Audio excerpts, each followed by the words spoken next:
What's up guys, I'm Phoenix Master 1 and welcome back for some more Fire Emblem Heroes, and this is going to be my first impression and the stat speculation of the Revelation CNET that we're getting on 8th of April. And we did see a bit of teaser of these units in the FEH channel, and now we can finally see their weapons and their skills. So the first unit we have is Midori as a red bow infantry unit. She's not green surprisingly when her name literally means green.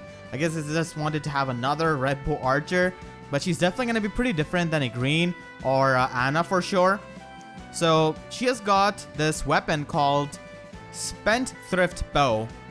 And I love how they have implemented this bow as a reference to the Spent Thrift skill in Fates, because it was a really iconic skill for firefight battles especially, where you would just need a gold bar in your inventory and you would get plus 10 attack and you will receive minus 10 damage. So that was absolutely amazing, and kind of similarly, they have done it right here, but there is a drawback to that. So this is an inheritable weapon, and in my opinion, this is definitely one of the more influential inheritable weapons that we have got in recent times. So it's a 12 might inheritable bow, and it gives you plus 7 attack during the combat, and it also inflicts minus 7 attack on the foe during the combat. And after you have attacked, it inflicts special cooldown plus 2 on you.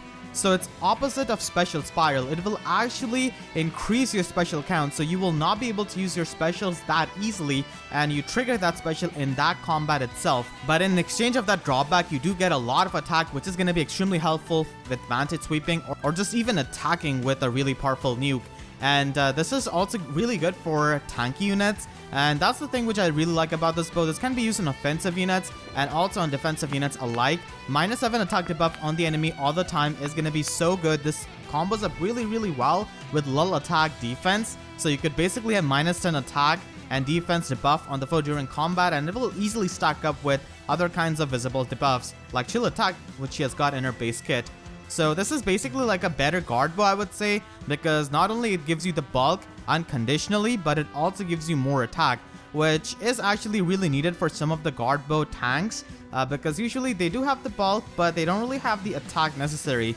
And someone like Norn is going to be a really good user of this, because her stat spread is so balanced. You know, she can work as a tank, she can work as a nuke, but as a tank, she has the best stat spread that you have for any kind of easily mergeable infantry bow unit. So she is definitely one of the best users of this weapon. So that is the weapon. It does have its balancing with the plus 2 cooldown, so it's just going to be increasing your cooldown after the combat. As I said, just a reverse of Special Spiral in a way. And she's got rally attack defense plus close foil, which is a variant of distant ward but in close counter format. And this skill is absolutely insane. This is just a better close counter in my opinion, because it only does not let you counterattack against dragons, and as it says, dragons are pretty easy to take on in the enemy phase itself by multiple units. They are not really threatening there. They are threatening when you attack them first, and like dragons are not really all that common in something like Ether Raids. The only dragon you're going to be facing there is maybe Duma in the Aster season, and like Sothis in the Light season. But they are not really the hardest unit to take out either way. So this is definitely a pretty big upgrade than close counter. And in Arena and Arena Soul, you're definitely going to be facing quite a lot of dragons. But as I said, we do have a lot of ways of taking out dragons with so many like dragon effective weapons. And we also have an inheritable dragon effective weapon in Cloud Mayogi, Dragon Slasher. Cloud Mayogi is available in the Divine Codes, and there are a couple of really powerful dagger units. So I don't think like not being able to attack against dragon units is that big of a deal. Because you're going to be able to counterattack to all kinds of other units, and you get plus 5 attack and defense during the combat. So that is really good for tanks and vantage sweepers alike. Like if you have a favorite unit who runs close counter, then this is definitely going to be an upgrade from close counter. I do run a lot of close counter vantage tanks, but at the moment I'm not really going to be pulling for this skill. I'm just saving for Choose the Legends 4, and she's got chill attack. So Midori as a fodder is so good because you get rally attack defense plus Spent Thrift Bow and close foil, which is just amazing. You could inherit those skills at the same time. So you would have to fodder up Jerome, I believe, for rally attack defense. And now let us move on to Midori outside of her base kit. So if you're not going to be killing her, she appears to be like a strong tanky unit. She's not appearing to be that fast, and in fact she actually gets doubled by this Axe Fighter. So that is something to note. I think she probably has a pretty min-max stat line like this, kind of similar to Duo Alphonse. I think she's just gonna be like a tanky archer with high attack, because these generic axe fighters are not really all that fast. They have like 31 speed at base at 5-star. So the fact that he's able to double Midori is definitely a bit concerning for the people who expected her to be fast. I personally would have liked to see her as a dagger unit, honestly, because ninja class was like the best class for her pretty much in Fates. I hope that she ends up having this kind of stat line, which I'm expecting, because I would be really surprised if she turns out to have anything else. And then we have Rinkah as one of the stars of this banner, basically. So Rinkah is an axe infantry unit, and Rinkah was mainly known in Fates for her hot-headed attitude and also her high defense growth rate. So Rinkah's club is her weapon, accelerates special trigger cooldown by -1, and if she's below 100% health at start of combat, then she gets +5 attack and defense, and also special cooldown charge +1 per foe's attack during the combat. So this is not really like a steady breath effect, it is more like a Owain's Mistletoe kind of effect, where you're gonna be getting the special cooldown only on the enemy hits and not when you hit the enemy yourself. This is a really nice way of implementing her personal skill Fury Blood from Fates, where she needed to be below 100% health. So it's basically like a reference to that. Getting +5 attack and defense is going to be really nice, because I don't think Rinkah is going to be having that high of an attack, as you will see. And special cooldown -1 makes Bonfire into a 2-turn cooldown special. She already has Wrath, which kind of synergizes with this skill. So her slotted skill is Distant Foil, just a defensive variant of Distant Ward, where you're able to retaliate back to bow and dagger units, but not to mages or staff units. So it's not really as good as Distant Counter, honestly, because not attacking mages is a pretty big deal, because mages are everywhere. But I guess if you are using this on a unit who only has high defense and doesn't really have a high resistance stat, then yeah, this could possibly be a good option. But I would argue that there are like easily available weapons like Barrier Sword, Barrier Lance, that you could easily like patch up the resistance of a unit and run like the normal distant counter on them, and they can still deal with the mages. So that is just my opinion. I don't think this is as good as distant counter or even close foil. And she's got Wrath, which fits her character a lot. Even defense wave, I really wish they gave her a Rouse or an Oath skill. Definitely a Route skill actually, because she doesn't want to be near her allies, basically in her support. She doesn't really want to be friends with anyone at start of it, at least, because of her Flame Tribe rules. So yeah, that is Rinkah, and this is the stat spread I'm going to be expecting on her. So right now we can see that she has lots of HP and she is directly in the range of Wrath. So she actually has 40 HP if I did count the things correctly. And she's not really doubling this blue bow guy, and neither she's going to get doubled.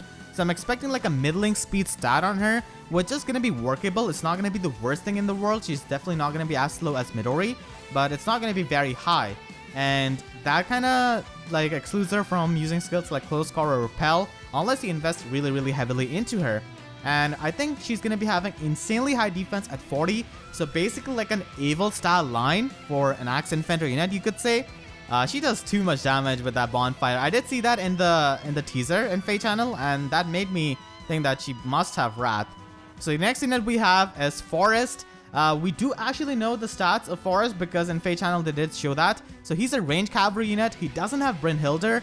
I was really hoping that, you know, they would give Forrest Brynhildr, because the other royal kids did have a preferred weapon, and Forrest not having a preferred weapon kind of sucks in my opinion for him and for all of his fans, because I was expecting like a divine Brynhildr or something like that, because he can actually use that tome of Leo in the DLC, and that DLC is one of the best parts of Fates. So yeah, I'm a bit sad because of this. And he has got Panic, Physic Plus, Heavenly Light, Fortress Resistance in 2020, and Rest Ploy when it's an outdated skill. So yeah, at least we have a Rest Ploy fodder now who's easily available. So that's something, I guess. So Forrest is here to flex on Guntra because of his fodder, I guess. That's basically it, man. They could have done so much with Forrest, but they just didn't do that. You know a unit is butchered when Intelligent Systems puts that unit against like a 3-star enemy just to show that this unit can actually get a kill. It's just too funny to me, man. So this is the stat spread that we know of him. I have like subtracted the Fortress Resistance and Panic. So yeah, not really all that interesting, to be honest. Resistance is the only thing he has got. He doesn't even have high attack. which would have been really nice. And his speed is also quite mediocre. It doesn't really help him with anything at all. Defense is extremely low. At least he's got more HP than Elise, so that is something. So yeah, definitely pretty underwhelming unit because of the stats. But nonetheless, if you like Forrest, then I know you're going to be building him up. It's similar case with me with Mercedes. I like Mercedes a lot, but you know, she got butchered too, but I'm still going to be building her up. It doesn't matter. But still, that doesn't mean that we cannot express like sadness or criticism towards intelligent systems for shafting these fan favorite units that people have been waiting years for. So making them a bit better, you know, giving them more utility usability definitely increases their popularity in a way, because people who are not even the fans of that unit will start to build them up mainly because of their combat prowess, but in the end they might actually end up liking that character. So that's just my theory. In my opinion, shafting units really hurts a unit's popularity in the long term. So regarding that, I actually made a theory craft of how I would have made Forrest if I was in charge. I wouldn't do anything insane like giving him a preferred staff or something. I would just try to salvage Forrest with the same resistance. What I would do is just min-max him a bit more, give him 38 attack, which is kind of reflecting of his really high magic growth rate in Fates, and give him warding stance, because for some reason we do not have warding stance still in the game on an easily available unit. The only two units with that skill are Fallen Berkudo, already has the tier 4 skill of that, and Halloween Sakura, so she's extremely hard to get. So no reason why warding stance is not in the like easy pool for free-to-play players to get. And I would actually give him Trilemma, another skill which has no reason to be 5-star log. Trilemma is not like a game-breaking staff or anything at all. It's just a really fun weapon, and it can actually be pretty useful in something like Arena Assault. And yeah, that is just Forrest. And now we have got like the star of this banner, I guess, Lilith. So Lilith is a flying blue dragon, which is surprising because we haven't had a flying dragon in a really long time actually. So that is definitely something unique. Her weapon is Astral Breath, gives her +3 speed, and unit can move to a space adjacent to a support partner. And that is just so insane. It is a reference to how Lilith does things in Fates, I guess. If you have played the game, you would know. Like, this thing is insane in the hands of player. AI cannot use this kind of skill, obviously, because the ally support doesn't exist there. What makes it a bit less insane is that dragons cannot inherit Gale Force.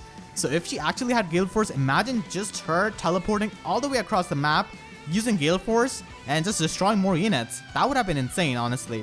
So yeah, that is the effect. Unconditional Wings of Mercy, really useful, and it's gonna be super fun to use. And if she's within 3 spaces of a support partner, gives +5 to all of her stats during combat, and of course she has adaptive damage.